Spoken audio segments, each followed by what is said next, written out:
إن الحمد لله نحمده جل وعلا ونستعينه ونستغفره ونعوذ بالله من شرور أنفسنا ومن سيئات أعمالنا من يهده الله فلا مضل له ومن يضلل فلا هادي له وأشهد أن لا إله إلا الله وحده لا شريك له وأشهد أن محمدًا عبده ورسوله يا أيها الذين آمنوا اتقوا الله حق تقاته ولا تموتن إلا وأنتم مسلمون يا أيها الناس اتقوا ربكم الذي خلقكم من نفس واحدة وخلق منها زوجها وبث منهما رجالا كثيرا ونساء واتقوا الله الذي تساءلون به والأرحام إن الله كان عليكم رقيبا يا أيها الذين آمنوا اتقوا الله وقولوا قولا سديدا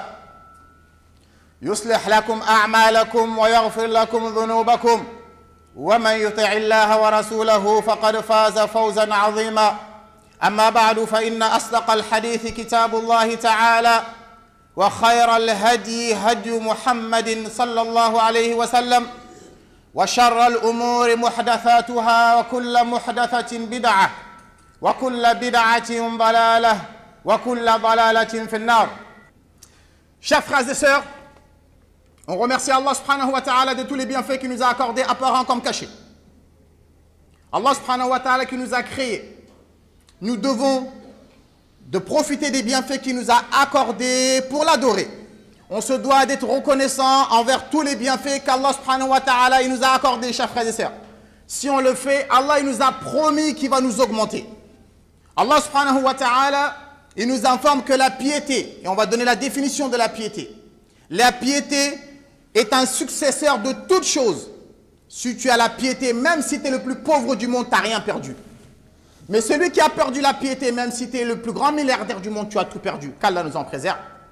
Chers frères et sœurs, Allah subhanahu wa ta'ala il nous a ordonné, il a enjoint les premiers comme les derniers d'une seule recommandation, c'est de le craindre. Et ça c'est une recommandation qu'Allah subhanahu wa ta'ala a fait à tous les prophètes et tous les messagers. Donc quiconque aura obtenu la piété, Wallah, tu auras obtenu le salut et tu auras obtenu la grâce venant d'Allah azza wa jal. Mais quiconque aura perdu la piété, tu auras tout perdu dans la vie d'ici-bas, qu'Allah nous en préserve. Il a été rapporté dans le hadith du prophète sallallahu alayhi wa sallam, un hadith authentique, où le prophète il a dit aux compagnons que votre Seigneur est un. Votre Père est un, qui est Adam alayhi salam. Il n'y a pas de supériorité de l'arabe sur le non-arabe. Il n'y a pas de supériorité du non-arabe sur l'arabe. Il n'y a pas de supériorité du rouge au noir. Il n'y a pas de supériorité du noir au rouge que par la piété. Il n'y a que ça le jour de la résurrection qui fera toute la différence. Ce n'est pas notre beauté, hein, ni de notre famille. Chers frères et sœurs, la crainte d'Allah azza wa jal, on doit le craindre partout où est-ce qu'on est. Quand on est malade, ou bien quand on est en bonne santé, ou bien quand on est riche, ou bien quand on est pauvre, quand on est en voyage ou pas, Allah azza wa jal, on doit le craindre partout où est-ce qu'on est. C'est pour cela, il est important d'appuyer cela, que tous les musulmans et musulmanes doivent savoir que veut dire la piété. Ça veut dire quoi? Ce qui nous fait comprendre que beaucoup de musulmans, ils ne savent pas ce que ça veut dire. Quand tu dis à ton frère ou à ta soeur, crains Allah, il s'énerve, il se fâche. On dirait que tu l'as insulté. Alors que non. Alors que tu es en train de le conseiller. Alors que Allah, dans le Coran, il a dit au prophète Mohammed, le meilleur des hommes, le plus pieux des hommes, Allah, il lui a dit, crains Allah. Donc celui qui te dit, crains Allah, il te veut du bien. Mais il ne t'a pas insulté. Mais parce qu'on n'a pas compris la définition de la piété. La définition de la piété, c'est quoi? C'est de prendre un bouclier, de prendre un rempart, de mettre un rempart entre toi et le châtiment d'Allah azza wa jal. Et cette chose-là ne peut se manifester que par deux manières. Le fait d'exécuter ses ordres, obéir à ses ordres et s'éloigner des interdits. S'accrocher à l'unicité d'Allah azza wa jal qui est le tawhid et s'éloigner des innovations. Selon ce qui a été rapporté dans le Coran et selon la manière dont les compagnons du prophète sallallahu alayhi wa sallam ont compris. Donc quelle que soit ta nationalité, quelle que soit ta lignée, cela ne te servira à rien dans l'au-delà, sauf si tu n'as œuvré en bien. Donc qu'Allah azza wa jal nous accorde la piété dans la vie d'ici-bas et dans l'au-delà. Aqulu ma tasma'un wa astaghfirullah innahu huwal ghafurur rahim. Chers frères, chères sœurs, je vais résumer inch'Allah ce qui a été dit. J'ai dit qu'Allah azza wa jal, c'est lui qui a tout créé. Mais il a favorisé des choses parmi ses créatures. On le voit tous, il a favorisé le ramadan parmi tous les autres mois. Il a favorisé la nuit du destin parmi tous les autres nuits. Il a favorisé le jour du vendredi parmi tous les autres jours. Il a favorisé le Coran à tous les autres livres. Il a favorisé le prophète Mohammed à tous les autres prophètes. C'est de cette même manière qu'Allah Azza wa Jalla, il a favorisé les lieux, il a favorisé la mosquée à tous les endroits au monde. Le prophète sallallahu alayhi wa sallam, il a dit que les meilleurs endroits, les endroits les plus aimés auprès d'Allah, ce sont les mosquées. Les endroits les plus détestés auprès d'Allah Azza wa Jalla, ce sont les marchés. Parce que c'est là-bas où il y a le plus de mensonges et de vols, etc. Donc, on se doit de respecter ce qu'Allah il a respecté. La mosquée, on se doit de la respecter. C'est l'endroit où on adore le Seigneur de l'univers. C'est l'endroit où Allah, les anges ils descendent. C'est l'endroit où la miséricorde, elle descend. C'est l'endroit où la baraka, la bénédiction, elle descend. Donc, le prophète sallallahu alayhi wa sallam, il nous a dit, dans un hadith authentique, quiconque construit une mosquée pour Allah, Allah Azza wa Jalla te construira une mosquée au paradis. Mais une personne peut se dire, j'ai pas les moyens. Moi, je suis pauvre. Le prophète sallallahu alayhi wa sallam, il a dit dans un deuxième hadith, tu peux pas? Écoute. Il a dit, celui qui construit une mosquée, que ce soit la taille d'un nid d'oiseau, un nid d'oiseau, vous avez vu comment c'est petit? Un nid d'oiseau qu'on peut tenir dans les mains, celui qui participe, même si c'est 1 centime, même si c'est 1 euro, même si c'est 1 franc CFA, ou bien même si c'est une brique que tu as achetée, ou bien tu as orienté, ou bien tu as conseillé, bah tu as participé. Et tu auras la récompense qu'Allah il donnera une maison au paradis. Que pensez-vous d'une maison au paradis ou un fouet? La place d'un fouet au paradis, c'est mieux que la dunya et tout ce qu'elle englobe. Ce paradis où le prophète sallallahu alayhi wa sallam, il a dit, il y a dans ce paradis ce que nul oreille n'a jamais entendu, ce que nul œil n'a jamais vu et ce que nul cœur ou esprit n'a jamais pensé. Donc ce paradis-là, il est à portée de main pour nous. On a la capacité de le chercher, mais on est paresseux, on veut autre chose. Chers frères et sœurs, sachez que la construction de la mosquée, ça englobe 2 choses. La construction avec les briques, avec les murs, c'est très bien. De l'enjoliver sans dépasser les limites, sans exagération. Mais il y a encore beaucoup plus important, c'est de construire la mosquée de l'intérieur. D'éduquer les gens de l'intérieur. Il y a de plus en plus de mosquées qui sont construites, mais il y a de plus en plus d'ignorants dans la communauté musulmane. Il y a de plus en plus de mosquées qui sont construites, mais les musulmans, ils commettent encore plus en plus de péchés. Parce que la mosquée, elle ne fait pas son rôle. On voit des gens, ils viennent à la mosquée, ils dorment. Parce que ce que l'imam dit, ils ne comprennent rien. C'est ennuyant. Il y en a, ils jouent avec leur téléphone. La mosquée, ça doit être un endroit, quand tu viens, tu apprends des choses. Les imams, ils doivent faire leur rôle. La mosquée, c'est un but. C'est pour ça le prophète sallallahu alayhi wa sallam, quand il est arrivé à Médine, la première chose qu'il a fait, il a construit la mosquée. C'est là-bas où il a éduqué les meilleurs hommes au monde, qui sont les compagnons. C'est dans la mosquée. Donc si nous, on se bat pour être imam, ou on se chamaille pour faire l'appel, hein, pourquoi? Pour quelques petits centimes. Le but de la mosquée, c'est pas ça. La mosquée, on l'a construit pour éduquer les futures générations. Normalement, c'est ici qu'on doit apprendre le bon comportement. Normalement, c'est ici qu'on doit apprendre ce qui est halal, ce qui est haram, c'est quoi la sunna, c'est quoi le tawhid, c'est quoi le shirk. C'est dans la mosquée qu'on doit l'apprendre, pas ailleurs. Mais nous, maintenant, la mosquée, c'est bien, Allahu Akbar, on fait la prière, on sort, c'est fini. Tu vas voir des gens, ça fait 10 ans qu'ils prient tous les jours à la mosquée, ils ne savent même pas faire comment la prière correctement. Ils ne savent pas. Comment ça, c'est possible? 10 ans, chaque heure de prière, tu pries à la mosquée, mais tu ne sais même pas faire les ablutions correctement. C'est que les imams et les mosquées ne font plus leur devoir. La mosquée, ce n'est pas un endroit pour faire de la politique. La mosquée, ce n'est pas un endroit pour chercher de l'argent.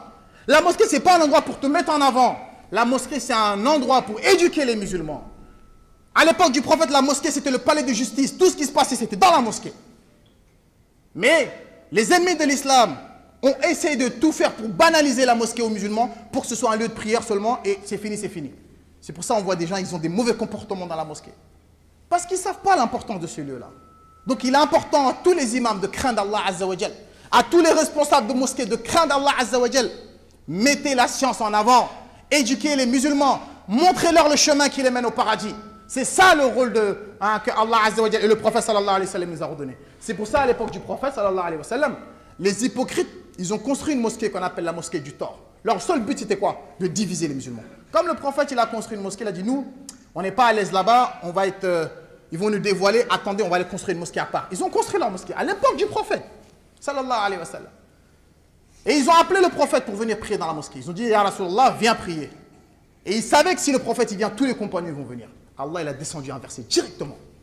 Il a dit, Mohammed, ces gens-là, ces hypocrites-là, ils n'ont pas construit la mosquée pour Allah. Ils l'ont construit pour leur propre intérêt. Ils l'ont construit pour diviser les musulmans. Cette mosquée-là ne met jamais les pieds là-bas. Jamais. Tu dois mettre les pieds dans une mosquée qui a été construite avec sincérité pour Allah Azza wa Jal.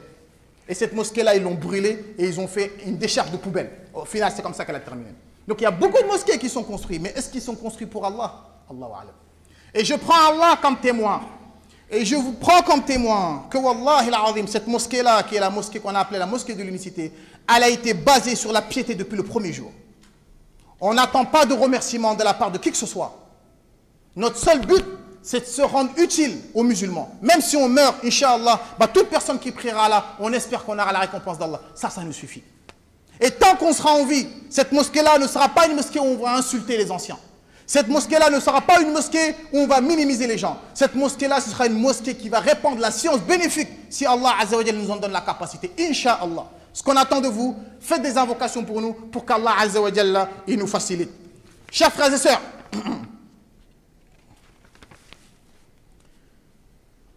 je vais m'arrêter là, Inch'Allah, parce que le temps m'est limité. Nous remercions Allah Azza wa Jalla encore. Et on remercie l'association qui a suivi ce projet-là du début à la fin. Qu'Allah les récompense en bien. Qu'Allah met de la baraka dans leurs biens ainsi que dans leur famille. Ainsi que tous les donateurs anonymes qu'on connaît ou qu'on ne connaît pas, qui nous ont soutenus, qui nous ont encouragés, qui ont fait des doigts pour nous, qui ont été derrière nous. Qu'Allah les récompense en bien. Ainsi que nos parents qui nous ont éduqués, qui nous ont mis sur le chantier d'Allah Azza wa Jal. Qu'Allah qui les préserve, ceux qui sont en vie, qui leur accorde la bonne santé. Et ceux qui sont décédés, qu'Allah leur fasse miséricorde. Kadhalika, on remercie nos autorités. Car ils nous ont aidés, ils nous ont facilité. Qu'Allah mette de la baraka dans leur travail. Et je demande une doléance à nos autorités. Vous avez vu quand vous avez accédé à la mosquée, c'est accidenté. On a besoin d'une route. On a besoin de plusieurs routes pour faciliter l'accès à cette mosquée-là.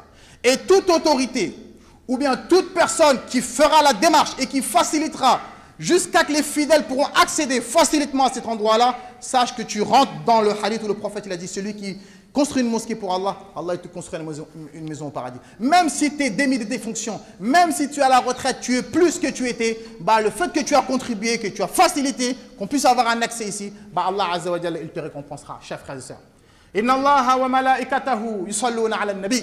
يا أيها الذين آمنوا صلوا عليه وسلموا تسليما اللهم صل على عبدك ورسولك نبينا محمد اللهم وارض اللهم عن خلفائه الراشدين أئمة المهديين أبي بكر وعمر وعثمان وعلي وعن الصحابة أجمعين وعن التابعين ومن تبعهم بإحسان إلى يوم الدين اللهم أعز الإسلام والمسلمين واجعل هذا البلد آمنا مستقرا وسائر بلاد المسلمين عامة يا رب العالمين اللهم احمي بلادنا من كل عدو وكافر وملحد وزنديق ومن كل منافق وشرير اللهم احي هذه البلاد اللهم احمي هذه البلاد وسائر بلاد المسلمين من كيد الكفار اللهم أيد الحق بهم اللهم أصلح شباب المسلمين اللهم أصلح نساء المسلمين اللهم أرنا الحق حقا وارزقنا اتباعه وارنا الباطل باطلا وارزقنا اجتنابه اللهم انصر اخواننا المستضعفين في كل مكان